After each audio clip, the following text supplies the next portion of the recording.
أعوذ بالله من الشيطان الرجيم. بسم الله الرحمن الرحيم.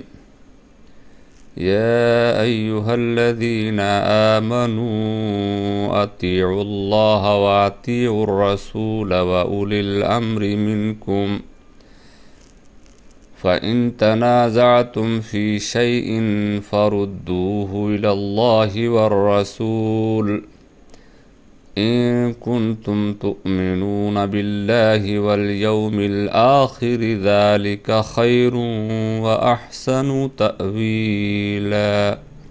محترم ناظرین، آج ہم نے ایک آیت کا انتخاب کیا ہے اور اس آیت میں ایک بنیادی بات کی طرف اشارہ کیا گیا ہے. وہ بنیادی بات ہے اولی الامر کی اطاعت، حکمرانوں کی اطاعت. اللہ تبارک و تعالیٰ نے اپنے اور اپنے رسول کے علاوہ اولی الامر کی اطاعت کا خود حکم دیا ہے. وہ کون سی چیز ہو سکتی ہے جو اللہ نے یا اللہ کے رسول نے نہیں بتائی ہے یا نہیں سمجھائی ہے، یا جس کو اولی الامر سے ہم کو ملے گا اور اس کی اطاعت ہمیں کرنی ہوگی. یہ ایک بنیادی نقطہ ہے جسے سمجھنا بہت ضروری ہے. اولی الامر اصل میں انسانی معاشرے کو درست رکھنے کی ایک اکائی ہے. یہ سسٹم ہے جو انسانی معاشرے کے جھگڑوں کو، ان کے تعلقات کو، ان کی ضروریات کو، ان کے رہن سہن کو سسٹمیٹک کرتی ہے، اس کی نگرانی کرتی ہے، اس کو درست کرتی ہے اور اس کے لیے وہ قانون بناتی ہے. مثال کے طور پر راستے میں چلنا انسان کی ضرورت ہے، اس کا بنیادی حق ہے، وہ چلتا ہے. لیکن کیسے چلے گا، چلنے میں راستے کے کس طرف وہ رہے گا، اس کے لیے ایک قانون بننا ضروری ہے. ورنہ ایکسیڈنٹ تو اتنے ہوں گے کہ جس کی گنتی نہیں ہو سکتی اگر اس کا قانون نہ بنے. تو حکومت یا اولی الامر کا ادارہ یہ طے کرتا ہے کہ ہمارے یہاں لوگ دائیں سے چلیں گے یا بائیں سے چلیں گے. تو اگر قانون بن گیا ہے کہ بائیں سے چلنا ہے تو اس کی اطاعت لازم ہے، بالکل اسی طرح سے جیسے اللہ تعالیٰ کے بہت سارے احکام کی اطاعت لازم ہوتی ہے. اگر آپ اس کے خلاف ورزی کرتے ہیں تو اصل میں آپ اسلام کی اور انسانیت کی دشمنی میں کام کر رہے ہیں اور آپ انسانیت کو بہت بڑا نقصان کرنے والے ہیں. اگر آپ یہ کہہ دیں کہ نہیں، اللہ تعالیٰ نے نہیں بتایا ہے کہ راستے کی کس طرف چلنا چاہیے، دائیں کی یا بائیں، تو میں جدھر سے چاہوں گا چلوں گا، مجھے پوری آزادی اللہ اور اس کے رسول نے دی ہے. اسی طرح کے بے شمار معاملات ہیں، قانون کے پروسیجرز ہیں، یہ اللہ اس کے رسول نہیں بتاتے، یہ معاشرہ خود بتاتا ہے کہ ہمیں کیسے اپنے قانون کے پروسیجر کو طے کرنا ہے، ملزم کے ساتھ کس طرح کی کارروائیاں ہوں گی. تو اس طرح کے بے شمار کام ہیں جو اولی الامر ہی کرتے ہیں، اللہ اور اس کے رسول نہیں کرتے، کیونکہ یہ ان کے کرنے کی ضرورت نہیں ہے. انسان کو اللہ تعالیٰ نے اتنا ایجوکیٹ کر رکھا ہے، اس کی فطرت میں اتنا علم دے رکھا ہے کہ وہ اس کی مدد سے خود اسی کے بتائے ہوئے طریقے کے مطابق زندگی گزار سکتا ہے. اسی بات کو یہاں کہا گیا ہے.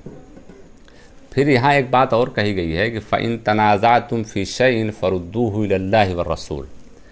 اگر تم میں سے کسی مسئلے پر اختلاف ہو جائے، جھگڑا ہو جائے، تو اللہ اور اس کے رسول کی طرف اس کو پلٹاؤ گے، یعنی اللہ اور اس کے رسول کی ہی مانی جائے گی، اولی الامر کی نہیں مانی جائے گی. ممکن ہے کہ کسی وقت اولی الامر اپنے دائرہ اختیار سے باہر نکل کر کے اس دائرے میں مداخلت کرے جہاں اللہ اور اس کے رسول کا قانون ہے، جو اس کا دائرہ نہیں ہے. ہم زندگی میں کئی طرح کے قانون سے گزرتے ہیں. ایک تو ہمارا پرسنل لا ہوتا ہے، تو ہم اپنی عائلی زندگی میں پرسنل لا میں اللہ اور اس کے رسول کے بتائے ہوئے طریقے کے مطابق اپنا کام کرتے ہیں. اس میں حکومت کے مداخلت کی کوئی گنجائش نہیں ہوتی. شادی ہے، بیاہ ہے، طلاق ہے. اور دوسرا ایک ہے عبادات. عبادات میں اللہ کا اور بندے کا تعلق ہوتا ہے، یعنی اس میں یہ نہیں ہوتا کہ کسی تیسرے یا دوسرے فرد کا کوئی دخل ہو، بلکہ وہ براہ راست اللہ اور اس کے بندے سے متعلق ہوتا ہے. تو اس میں بھی کسی کو مداخلت کرنے کا حق نہیں ہوتا. کہ حکومت یہ مداخلت کرے کہ آپ نماز نہیں پڑھیں گے، 3 نہیں 5 پڑھیں گے، اس وقت نہیں اس وقت پڑھیں گے، یہ اس کا کام نہیں ہے۔ تیسرا جو مسئلہ ہے اس میں اجتماعیت کا رول ہوتا ہے، اس میں نہ تو بندے کا آپسی معاملہ ہوتا ہے بلکہ سب طرح کے لوگوں کا مسئلہ ہوتا ہے۔ مثال کے طور پر آپ راستے میں گڈھا کھودنا شروع کر دیں، یا آپ کانٹا پھینکنا شروع کر دیں، یا آپ کچھ اس طرح سے کام کریں جو لوگوں کے لیے پریشانی کا باعث ہو، تو یہ آپسی رضامندی کا بھی معاملہ نہیں ہے اور نہ اللہ اور اس کے بندے کا بھی معاملہ ہے، یہ سوسائٹی کا اور اجتماعیت کا معاملہ ہے۔ اس مسئلے میں اللہ تعالیٰ نے حکمرانوں کو یہ اختیار دیا ہے، قانونی اداروں کو یہ اختیار دیا ہے کہ وہ اس پر قانون بنائیں اور اس کے مطابق پھر معاشرے کو چلائیں۔ تو اولی الامر کا کام ہے معاشرے کو چلانا۔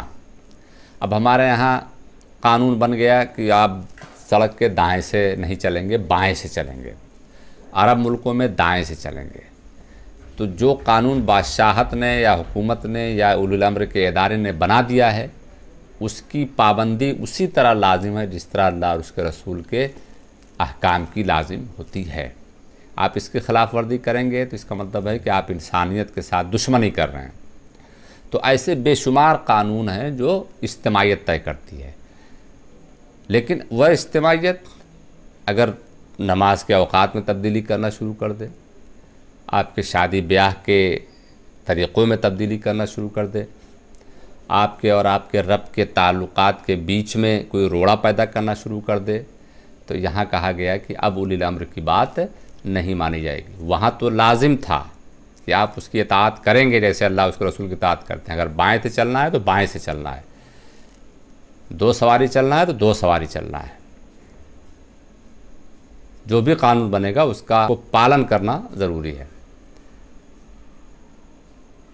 تو اب جیسے ہمارے یہاں طلاق کے مسئلے پہ حکومت نے مداخلت کی، اب اس میں ہم حکومت کی ماننے کے بجائے اللہ اور اس کے رسول کی مانیں گے، ان کے مطابق زندگی گزاریں گے، جیسا اس نے طریقہ بتایا ہے طلاق کا اس کا استعمال کریں گے، اس طریقے سے ہم طلاق کا مسئلہ طے کریں گے، تو پھر کسی اور کے بنائے قانون کی ضرورت ہی نہیں پڑے گی، اس کا کوئی استعمال ہی نہیں ہوگا، کیونکہ ہم اللہ اور اس کے رسول کے مطابق عمل کر رہے ہیں۔ تو یہ اہم بات تھی جو اس آیت میں طے ہوئی ہے۔ اور اولی الامر انسانوں کی مشاورت سے طے ہوتے ہیں، وَأَمْرُهُمْ شُورَىٰ بَيْنَهُمْ، اور ان کے امر یعنی معاملات آپس کے مشورے سے طے ہوتے ہیں۔ یہی امر چلانے والے لوگ اولی الامر ہوتے ہیں۔ تو یہ مشورہ ہمارے ملک میں ووٹ کی شکل میں طے ہوتا ہے۔ یہاں یہ نہیں ہے کہ آپ یہ دیکھیں گے کہ حکومت مسلمانوں کی ہے یا غیر مسلموں کی ہے۔ آپ جہاں پر ہیں وہاں جو بھی حکومت ہے اس میں آپ کا رول ہونا چاہیے، آپ کا مشورہ ہونا چاہیے، وہ آپ کی حکومت ہے، اس کے مطابق آپ کو اس کے قانون کو فالو کرنا پڑے گا۔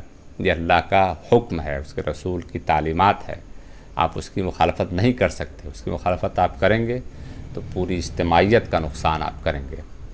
مثال کے طور پر آج کل لاک ڈاؤن کے تحت جو پابندیاں لگائی گئی ہیں، اس کی پابندی آپ کو اسی طرح لازم ہے جس طرح آپ دیگر کام کرتے ہیں۔ ہم جب اس کی مخالفت کرتے ہیں تو اصل میں اللہ اور اس کے رسول کی ہی مخالفت کر رہے ہوتے ہیں۔ تو یہ نقطہ ہمیں ضرور سمجھ لینا چاہیے۔ اللہ تعالیٰ سے دعا ہے کہ اللہ تعالیٰ ہمیں قرآن مجید کے مطابق زندگی گزارنے کی توفیق عطا فرمائے۔ وآخر دعوانا الحمد للہ رب العالمین۔ السلام علیکم ورحمۃ اللہ وبرکاتہ۔